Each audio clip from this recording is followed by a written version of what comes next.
Please like, share and subscribe Sneha TV. Adani వ్యవహారం మణిపూర్ అంశాలపై CM Revanth Reddy ధర్నా. Film development corporation chairman గా పదవి బాధ్యత చేపట్టిన దిల్ రాజు. అసెంబ్లీలో బీఆర్ఎస్ ఎమ్మెల్యేలకు వంతపడిన మంత్రి పొన్నం. అసెంబ్లీకి ఆటోలో వెళ్లిన మాజీ మంత్రి కేటీఆర్.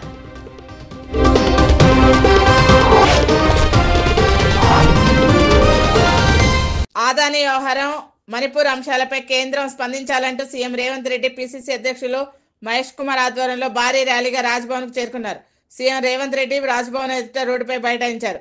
మోదీ ఆదాని ఏక్ హై అంటూ పార్టీ నేతలు నినాదాలు చేశారు.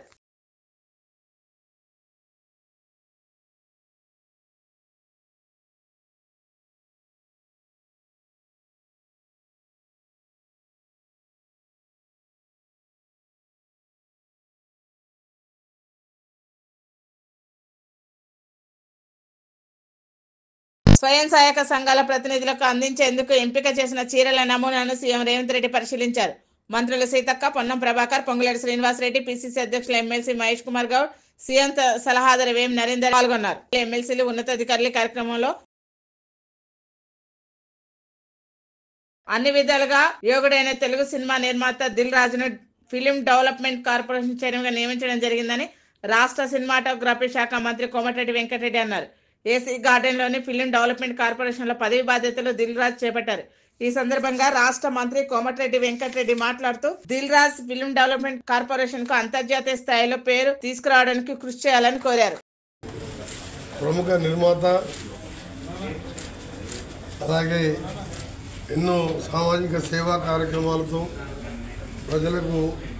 ప్రజలలో సన్నిహిత సంబంధాలున్న దిల్ రాజు గారు, గౌరవ ముఖ్యమంత్రి రేవంత్ రెడ్డి గారు ఈరోజు రాష్ట్ర ప్రభుత్వం వారిని చైర్మన్గా నియమించి బాధ్యత తీసుకున్న సందర్భంగా ఒక మంచి వ్యక్తి ఈరోజు చైర్మన్గా కావడం, తెలంగాణ ఫిలిం డెవలప్మెంట్ కార్పొరేషన్కి మంచి చైర్మన్ రావడం, సినిమాటోగ్రఫీ మినిస్టర్గా నేను కూడా వారి శుభాకాంక్షలు తెలియజేసుకుంటూ వారి నాయకత్వంలో, వారి అడ్వైస్తో తెలంగాణ సినిమా రంగాన్ని తెలంగాణలో కానీ హైదరాబాద్లో కానీ ఎక్కడ కళాకారులకు ఉన్నా వారికి ప్రోత్సాహిస్తూ ముందుకు సాగే విధంగా నేను, మా ఎండి సీనియర్ ఐఏఎస్ ఆఫీసర్ హరీష్ గారు తప్పకుండా కృషి చేస్తామని, సినిమా ఇండస్ట్రీ వారి అందరికి కూడా చిన్నవారైనా పెద్దవారైనా నేరుగా చైర్మన్ గారిని ఎప్పుడైనా కలవచ్చు. మీ అందరికి సంబంధం ఉన్న వ్యక్తే. వారితో పాటు వారు మీ సమస్యలు ఏమైనా వారికి చెప్పినట్లయితే వారు మా దృష్టికి తీసుకొచ్చి వారు మేము కలిసి ముఖ్యమంత్రి గారి దగ్గర తీసుకొచ్చి తప్పకుండా మీకు ఇండస్ట్రీకి అండగా ఉంటాం. సైమల్టేనియస్గా మా రిక్వెస్ట్ ఏంటంటే మీరు కూడా గవర్నమెంట్ సపోర్ట్ చేస్తూ సామాజికంగా మేము చేసే కార్యక్రమాలు, పేదలకు చేసే కార్యక్రమాలతో పాటు డ్రగ్స్ మీద కానీ ఇంకా కొన్ని ఈరోజు తెలియకుండా జరిగిపోతున్న సోషల్ మీడియా ద్వారా కార్యక్రమాలని ప్రజల్లోకి తీసుకొచ్చే విధంగా సినిమా ఇండస్ట్రీ కూడా ఈ గవర్నమెంట్ కోఆపరేట్ చేయాలని రిక్వెస్ట్ చేస్తున్నాం. ఎనీవే మాకు చాలా సంతోషం ఉన్న పర్సనల్ నాతో పాటు ఎంటైర్ తెలంగాణ, ఆంధ్ర ఇండస్ట్రీ కూడా దిల్ రాజు గారు ఈ చైర్మన్ రావడం అందరూ హ్యాపీగా ఉన్నారు. పర్సనల్గా ఐఎమ్ వెరీ హ్యాపీ. మా సీఎం గారి డిసిజన్ కానీ, మా మంత్రి మండలి కానీ అందరం కూడా హ్యాపీగా ఉన్నాం. తప్పకుండా వారి నాయకత్వంలో తెలంగాణలో సినీ ఇండస్ట్రీ మా ఫ్యూచర్ ఫోర్త్ సిటీ సమీపంలో కానీ, గతంలో అనుకున్న రాచకొండ ఏరియాలో కానీ ఎక్కడో విధంగా చేయాలని ముఖ్యమంత్రి గారు చాలా సీరియస్ ఆలోచనలో ఉన్నారు. వరల్డ్లో హైదరాబాద్, అమెరికా తర్వాత ఎక్కువ ఎంఎన్సీస్ ఉన్న కంట్రీలో ఎక్కువ ఎంఎన్సీ మల్టీనేషనల్ కంపెనీలు అది ఐటీ కానీ ఫార్మా కానీ హైదరాబాదే. అదేవిధంగా సినిమా ఇండస్ట్రీని కూడా ఇంకా తీసుకురావడానికి హాలీవుడ్ స్థాయి, డిజ్నీల్యాండ్ ఇలాంటి ఎంటర్టైన్మెంట్ వచ్చే విధంగా వారికి ఉన్న అసెంబ్లీ ఆసక్తికర సన్నివేశం చోటు చేసుకుంది. ఇదేమి రాజ్యం, దొంగల రాజ్యం, దోపిడీ రాజ్యం అంటూ బీఆర్ఎస్ ఎమ్మెల్యేలు నినాదాలు చేస్తుంటే మంత్రి పొన్నం ప్రభాకర్ వంతపాడారు. అట్లంటావా అంటూ పెదవి విరిచిన మరో మంత్రి కొండ సురేఖ పగలబడి ఆరోగ్య శాఖ మంత్రి దామోదర్ రాజనరసింహ పగలబడి నవ్వారు. మీ జిల్లా సహచార మంత్రి బీఆర్ఎస్ కు వంత పాడుతున్నాడంటూ శ్రీధర్ బాబుకు నవ్వుతూ చెప్పిన మంత్రి తుమ్మల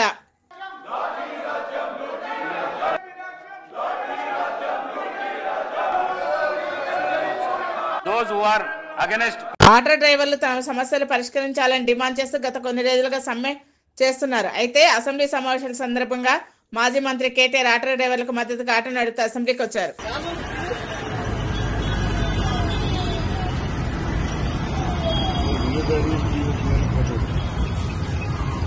ఆటో కార్మికులపై బీఆర్ఎస్ పార్టీ నేతలు ముసలి కన్నీరు కారుస్తున్నారని మాజీ మంత్రి పొన్నం ప్రభాకర్ విమర్శించారు. బీఆర్ఎస్ హయాంలో ఆటో డ్రైవర్ల సంక్షేమ సంఘం కోసం చేపట్టిన కార్యక్రమాలు ఏంటో చెప్పాలని డిమాండ్ చేశారు. నిన్న చేతులకు బేడీలతో ఒక డ్రామా, ఇవాళ ఆటో డ్రైవర్ల యూనిఫామ్ తో మరో నాటకానికి తెరలేపారని మండిపడ్డారు. మహిళలకు ఉచిత ప్రయాణం ఇస్తే ఆటోలపై ప్రభావం పడ్డదని చెప్పేటువంటి ఆరోపణ తప్పు. మేము ఎక్కడ కూడా బస్సు ప్రయాణికుల ఇంటికి వెళ్లడం లేదు. బస్సు గతంలాగానే బస్టాండ్ నుంచే పోతా ఉంది. ప్రజలు ఇంటి దగ్గర నుంచి బస్టాండ్కి రావడానికి ఆటోలు వాడుకుంటా ఉన్నారు. అవును, ఎన్నికల హామీ మేము 12,000 రూపాయలు సంవత్సరానికి ఇస్తామని చెప్పినాం. మీ నిర్వాహకం వల్ల, ఆర్థిక సంక్షోభం వల్ల ఈ సంవత్సరం ఇవ్వలేకపోయినాం. భవిష్యత్తులో తప్పకుండా ఆటో కార్మికులను ఆదుకునే బాధ్యత మా ప్రభుత్వానికి ఉన్నది. ఇటువంటి రాజకీయ క్రీడలు మీరు ఇలా ఒక రోజు కొరకు ఏదో ఆటో కార్మికులు వేసుకునే డ్రెస్సులు వేసుకొని ఇతరత్ర ఏదో ఇటువంటి వేషాలు వేసేటువంటి ప్రయత్నం, నిన్న బేడీలు వేసుకొని ఇటువంటి చేయడం అనేటువంటిది పొలిటికల్ డ్రామా. అటువంటి చేయకండి. నిజంగా మీరు ఏమైనా చిత్తశుద్ధి ఉంటే నేను అడుగుతా ఉన్న టీఆర్ఎస్ రిజిస్ట్రేటర్ పార్టీ కావచ్చు, టీఆర్ఎస్ పొలిటికల్ పార్టీ ఎన్నడైనా ట్రాన్స్పోర్ట్ మినిస్టర్కు ఆటో కార్మికుల మీద ఈ డెమోక్రసీలో ఈ సమస్యలు రిప్రజెంటేషన్ చేసిరా? వెనుకటి కూడా సామధాన భేద దండ అంటారు.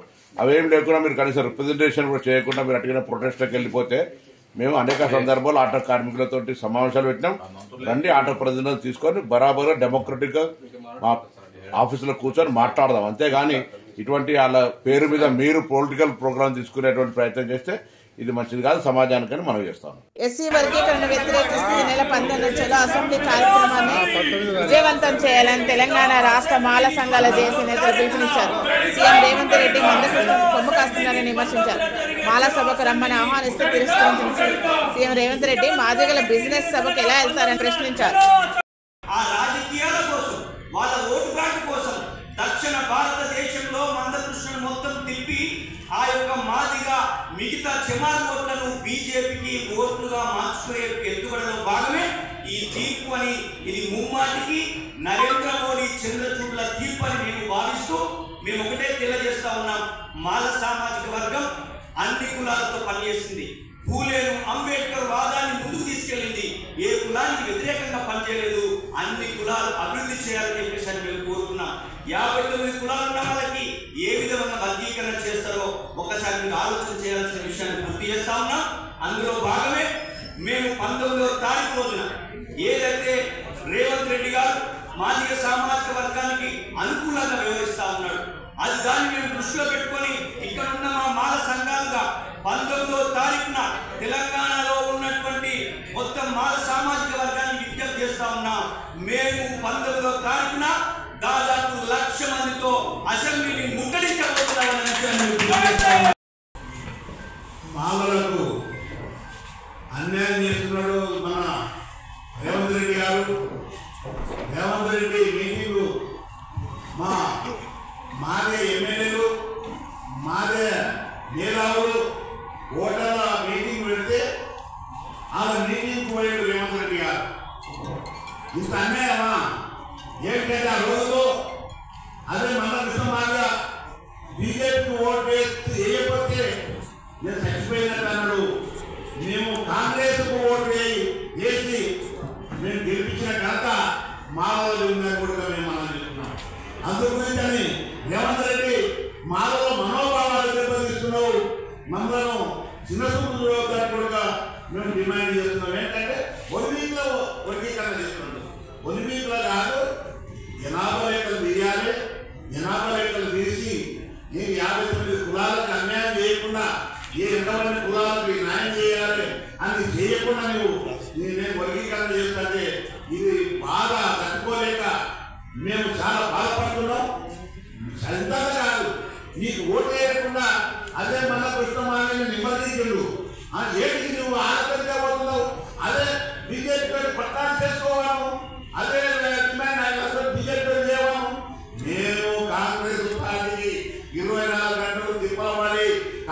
పార్టీని గెలిపించిన ఘనత మా వాళ్ళని మనం చెప్తున్నారు. అదే పెద్ద సొమ్ముగా మీరు ఏమి లెక్క చేయకుండా నేను వర్గీకరణ చేస్తా వర్గీకరణ చేస్తా అనేది మానుకోవాలి. మేము పెద్ద ఎత్తున 33 జిల్లాల్లో మొత్తం అన్ని పిలుపునిస్తున్నాం. అసెంబ్లీ 19 తారీఖు నాడు అసెంబ్లీ ముట్టడి ఎంతవరకైనా ఆపలేదు. మాల పూర్వసినిమాలు ఎట్లా ఉన్నామంటే నీవు రాజాంత అందరూ చూసుకోవాలి. సంధ్య థియేటర్ వద్ద తొక్కిసలాట్లో శ్రీతేజకు బ్రెయిన్ డ్యామేజ్ జరిగిందని సివి ఆనంద్ అన్నారు. రికవరీకి సమయం పడుతుందని డాక్టర్లు చెప్పారన్నారు. ప్రభుత్వం తరపున హెల్త్ సెక్రటరీ శ్రీ తేజస్వి పరిస్థితిని తెలుసుకున్నామని తెలిపారు. సంధ్య థియేటర్ వద్ద తొక్కిసలాట ఘటన జరిగి 2 వారాలు అవుతుందని, త్వరలోనే శ్రీతేజ ఆరోగ్యంపై హెల్త్ బులెటిన్ విడుదల చేస్తారని చెప్పారు.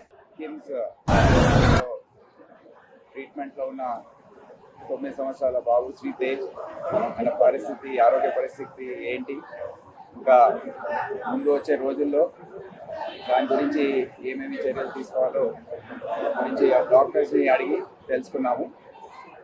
సో దాని బులెటిన్ ఎగ్జాక్ట్ కండిషన్ ఏంటో డాక్టర్స్ తర్వాత బులెటిన్ లాగా ఇస్తారు.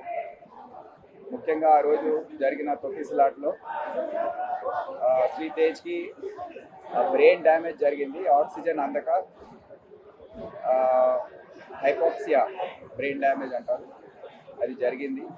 సో దాని నుండి రికవరీ కావడానికి సమయం పడుతుందని డాక్టర్స్ తెలియజేయడం జరిగింది. ఇప్పుడే ఆక్సిజన్ సపోర్ట్, వెంటిలేటర్ సపోర్ట్తో పని ట్రీట్మెంట్ ఇదంతా చేస్తూ ఉన్నారు. ఈ ట్రీట్మెంట్ కొద్దిగా సుదీర్ఘంగా సాగే అవకాశం ఉంది.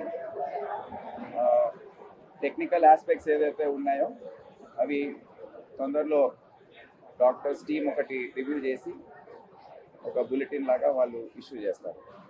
ఇప్పుడు కృష్ణ గారు మాట్లాడారు. ఈనాటి patient Sriteja health situation check చేయడానికి వచ్చాము. దానికి ఏదైనా ఆయన ట్రీట్మెంట్ ఇప్పుడు అవుతుంది. ఇక్కడ మన కిమ్స్ హాస్పిటల్లో తీసుకొచ్చారు. ఇక్కడే మంచిగా డాక్టర్స్ అందరూ చూస్తున్నారు. ఆయన ట్రీట్మెంట్కి ఏదైనా సహకారం ప్రభుత్వం తరఫున అవసరం ఉంది, తప్పనిసరిగా మేము ఫాలో చేసుకుంటూ ఉన్నాము. అది రెగ్యులర్గా డైలీ బులెటిన్స్ ఇష్యూ చేయడానికి హాస్పిటల్ మేనేజ్మెంట్కి మేము ఇన్స్ట్రక్ట్ చేసాము. దీని విధంగా మేము రెగ్యులర్గా ఫాలోఅప్ చేసుకుంటూ we hope this condition improves. Thank you. Kadem సాగునీరు విడుదలపై రైతులను అయోమయానికి గురిచేస్తున్న టీఆర్ఎస్ నాయకుల మాటలు నమ్మవద్దని మంచిర్యాల జిల్లా కాంగ్రెస్ నేతలు అన్నారు. రైతుల నాయకులతో చర్చలు జరిపి నీటిని విడుదల చేస్తారని చెప్పారు. సాంకేతిక ప్రమాణాలకు అనుగుణంగా అధికారులు నీటి విడుదల తేదీలను నిర్ణయించి రైతులకు తెలియజేస్తారన్నారు. అధికారుల నిర్ణయం ప్రకారం రైతులకు సాగునీరు సమాయత్తం కావాలని సూచించారు. తన చుట్టూ ఉన్న వంగవాదులకైనా తెలిసి ఉండాలి. మనం ఇచ్చే 6 దడి పంటలకు ఏదైతే కడెం ప్రాజెక్టు కింద 2వ పంటకు నీళ్ళు ఇస్తున్నామో అది జనవరి నుంచే ఇస్తారు. ఎప్పుడు కూడా అది 6 దళ్ళకు నీళ్ళు ఇస్తారు. అది షెడ్యూల్ ప్రకారంగా నీళ్ళు వస్తాయి. అది కాకుండా కావాలేదో ఉనికి కోల్పోయిన బీఆర్ఎస్ పార్టీ ఉనికి కాపాడుకోవడం కోసం, ఏదో ప్రజా సమస్యల మీద మేము పోరాడుతున్నామని చెప్పుకోవడం కోసం ఇలాంటి జిమ్మిక్కులు చేయడం ఆయనకు తగలిది. ఎందుకంటే రైతులకు ఏం కావాలని పూర్తి కాంగ్రెస్ పార్టీకి తెలుసు. మా ఎమ్మెల్యే ఎర్వపతి పటేల్ గారికి కూడా పూర్తిగా తెలిసే 9.5 కోట్ల రూపాయలతో కడెం ప్రాజెక్టు మరమ్మతులు చేయించి ఇవాళ full level tank level water maintain చేసుకుంటూ ఉన్నాం. ఎస్ఆర్ఎస్పీ నుంచి కూడా మనకు రావాల్సిన వాటర్ను కూడా గౌరవ ఎమ్మెల్యే గారు ఇరిగేషన్ మంత్రితో మాట్లాడి కూడా నీళ్ళు ఇప్పించి Kadem project full level maintain చేసారు. ఖచ్చితంగా 2వ పంటకు నీళ్లు వస్తాయి. అది జనవరి నుంచి షెడ్యూల్ ప్రకారంగా అధికారులు, వ్యవసాయ శాఖ వాళ్ళు కూడా ఎప్పుడైతే షెడ్యూల్ ఇస్తారో ఆ షెడ్యూల్ ప్రకారమే నీళ్ళు వస్తాయి. ఇలా పరిజ్ఞానం లేకుండా నీళ్ల కోసం ఉనికి కోసం చేసేది ఏదైతే ఉందో అది పూర్తిగా తప్పు. ఇప్పటికైనా పద్ధతి మార్చుకొని ప్రతిపక్షంగా గౌరవప్రదంగా ఉండే విషయాలను ఇక్కడ చెప్పినట్టుంటే ఖచ్చితంగా మా పార్టీ, మా ఎమ్మెల్యే గారు కూడా స్వీకరించి గౌరవప్రదంగా ఉంటుంది. ఈ పిచ్చి పిచ్చి వేషాలు వేసుకుంటే ప్రజలు కూడా సాధించారు. ఇది రైతాంగానికి ఆఖరికి నీళ్లు లేకుండా చేసే నష్టం చేసే పనే తప్ప లాభం చేసే పని కాదని మరొకసారి జాన్సన్ నాయక్ గారికి హెచ్చరిస్తూ ఇట్లాంటి పనులు చేయొద్దని చెప్తున్నారు.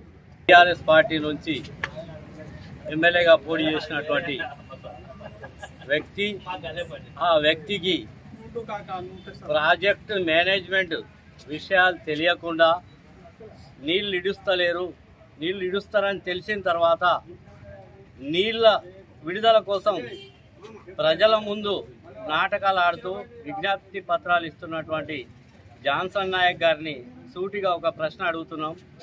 అసలు మేనేజ్మెంట్ కాడా మేనేజ్మెంట్ అక్కడ ఉన్నటువంటి అధికారులు నీళ్లు ఏ విధంగా విడుస్తారనే విషయాలు తెలియకుండా మాట్లాడడం విడ్డూరం. కాడా మేనేజ్మెంట్లో ఆ డ్యామ్ కింద ఉన్నటువంటి ఆయకట్టు ప్రాంత రైతులతోని సమావేశం పెట్టిన తర్వాత అధికారులు ఎమ్మెల్యేలు నీళ్లు విడుదల చేస్తారనే విషయం తెలియకుండా ఈరోజు ప్రజల దృష్టిని మరల్చడానికి ఎమ్మెల్యే వెడప్ప బొజ్జును అప్రదిష్ట పాలు చేయడానికి చేస్తున్నటువంటి కుట్రలను ప్రజలు గమనిస్తున్నారు. లగచర్ల రైతులను వెంటనే విడుదల చేయాలని వనపర్తి జిల్లా బీఆర్ఎస్ పార్టీ అధ్యక్షుడు రమేష్ గౌడ్ ప్రభుత్వాన్ని డిమాండ్ చేశారు. రైతులను విడుదల చేయాలంటే అంబేద్కర్ విగ్రహానికి వినతి పత్రం సమర్పించారు. రైతులను బెదిరించి భూములు లాక్కొని రైతుల హక్కులను కాలరాస్తున్నారని విమర్శించారు. కాంగ్రెస్ ప్రభుత్వం వచ్చిన తర్వాత అన్ని మీద దాడులే. ఏ ఒక్క సంక్షేమ ప్రభుత్వం పేదలకు అమలు చేయాల్సిన ఒక్క సంక్షేమ ప్రభుత్వం ఈరోజు కాంగ్రెస్ పార్టీ ప్రభుత్వం అమలు చేయడం లేదు.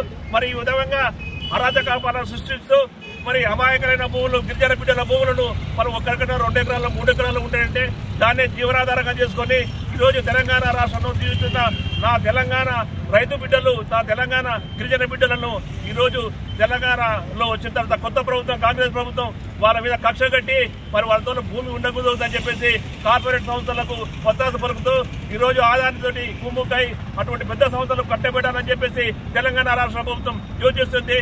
దానికి తెలంగాణ టీఆర్ఎస్ ప్రభుత్వం ఇటువంటి దానిలో సహించదు. పేదల పక్షపాతి, రైతుల పక్షపాతి. మరి ఇటువంటి దానిని మేము తీవ్రంగా ఖండించాలి. ఈ నెల 22న సనాతన హిందూ ధర్మ జాగృతి మహాసభ నిర్వహిస్తున్నామని సనాతన హిందూ ధర్మ జాగృతి సేవా సంస్థ సద్గురు మహాదేవ స్వామీజీ తెలిపారు. సంగారెడ్డి జిల్లా బీరంగూడ గుట్ట శ్రీ బ్రహ్మరాంబిక మల్లికార్జున దేవస్థానం జరిగే మహాసభ కార్యక్రమంలో భక్తులు అధిక సంఖ్యలో పాల్గొని విజయవంతం చేయాలన్నారు. 108 పీఠాధిపతులు ఈ కార్యక్రమానికి హాజరవుతున్నారని చెప్పారు.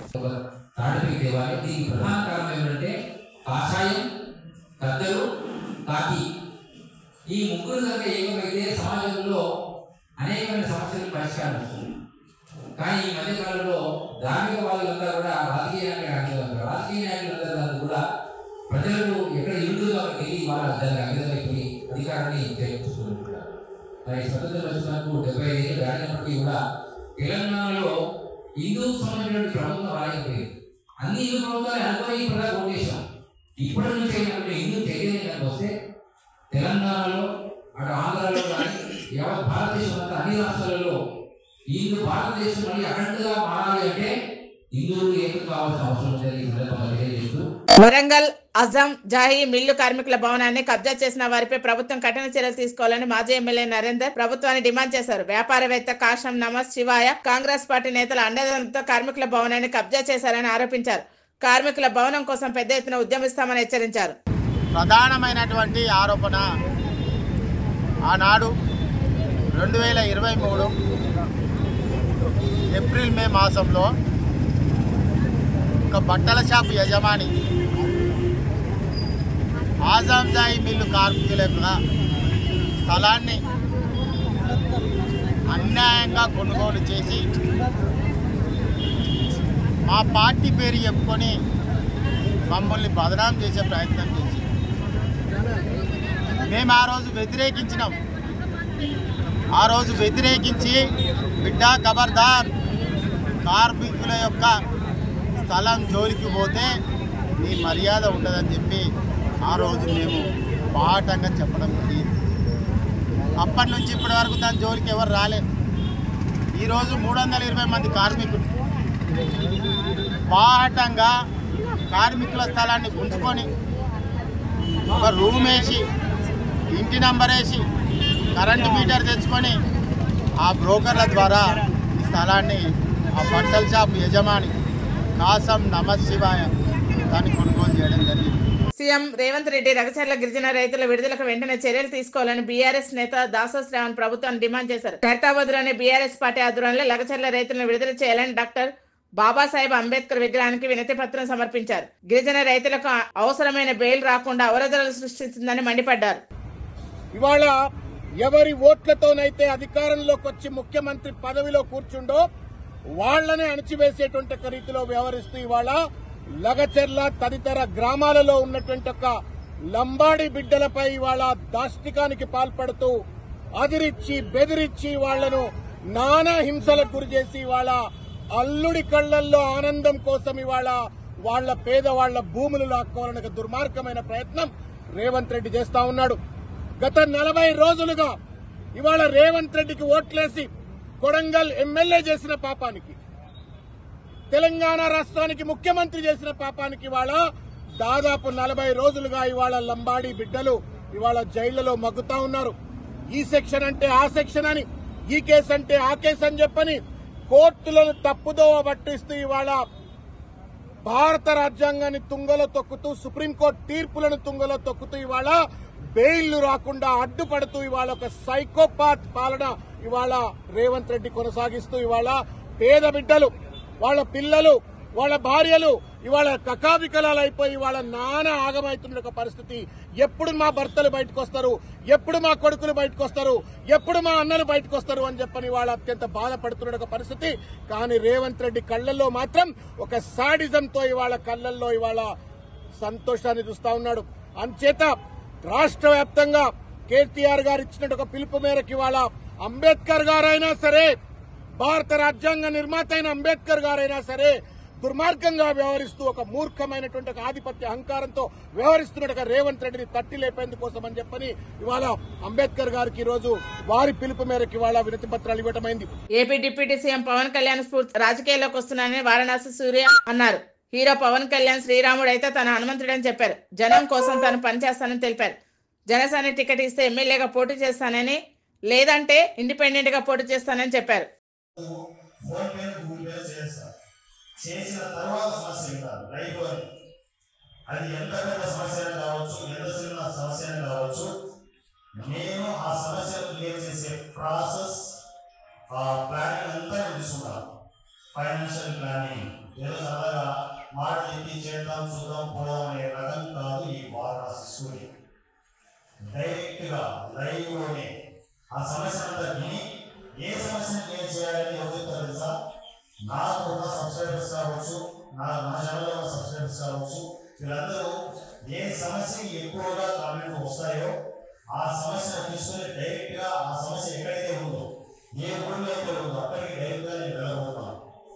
డైరెక్ట్ గా అది ఎంత పెద్ద సమస్య అయినా కావచ్చు, నా సొంత డబ్బులు ఖర్చు పెట్టి ఆ సమస్యను తీర్చడానికి నేను అడుగు ముందుకు వేస్తున్నాను. వనపర్తి జిల్లాలో ఎంఎన్జీ క్యాన్సర్ ఆసుపత్రి ఆధ్వర్యంలో మహిళలకు ఉచిత క్యాన్సర్ నిర్ధారణ పరీక్షలు నిర్వహించారు. ఈ కార్యక్రమాన్ని జిల్లా కలెక్టర్ ఆదర్శ్ సురభి ప్రారంభించారు. ఎంఎన్జీ క్యాన్సర్ హాస్పిటల్ యాజమాన్యం కోట్ల రూపాయలు విలువ చేసే మయోగ్రామీ యంత్రాలను జిల్లాకు తీసుకొచ్చి మున్సిపల్ పారిశుద్ధ మహిళా సిబ్బందులకు పరీక్షలు చేశారు. మన కమిషనర్ గారు చైర్పర్సన్ గారు వాళ్ళ శ్రద్ధతోటి ఇక్కడికి మీకోసం తీసుకొచ్చారు. ఈ సరా ట్రస్ట్ వాళ్ళు ఇంకా మన ఎంఎన్జీ కాలేజ్ తరపు నుంచి ఇంకా రమకాలజిస్ట్ పెద్ద డాక్టర్ రమకాలజిస్ట్ అండి, మనకి రొమ్ము జబ్బు అనేది అది ఎంత త్వరగా మనకి గుర్తింపు వస్తే అంత త్వరగా మనం దాని నుంచి బయటపడవచ్చు. దానికోసం ఈ రోజు మన ఇక్కడికి వచ్చిన మన మెషిన్ లెక్క చూసుకుంటే దాదాపు 1 కోటి రూపాయలు పైన ఖర్చు అయిన మెషిన్ మనకి ఈ రోజు తీసుకొచ్చారు. సో వీటన్నింటినీ మీకు కూడా ఎలాంటి తొందర లేకుండా మీకోసం భోజనాలు కూడా చైర్పర్సన్ గారు కమిషనర్ గారు ఇక్కడ ఏర్పాటు చేయడం జరిగింది. ఈ క్యాంప్ అనేది మనం హైదరాబాద్కి వెళ్తే దాదాపు 3,000 రూపాయల నుంచి 5,000 రూపాయలు ఖర్చు అవుతుంది. ఇది మన కోసం ఉచితంగా ఎంఎల్జీ వాళ్ళు తీసుకొని వచ్చారు. ముఖ్యంగా ఎంఎల్జీ హాస్పిటల్ కి మనం చాలా కృతజ్ఞతలు మనం డిస్ట్రిక్ట్ తరఫు నుంచి మనం. Please like, share and subscribe Sneha TV.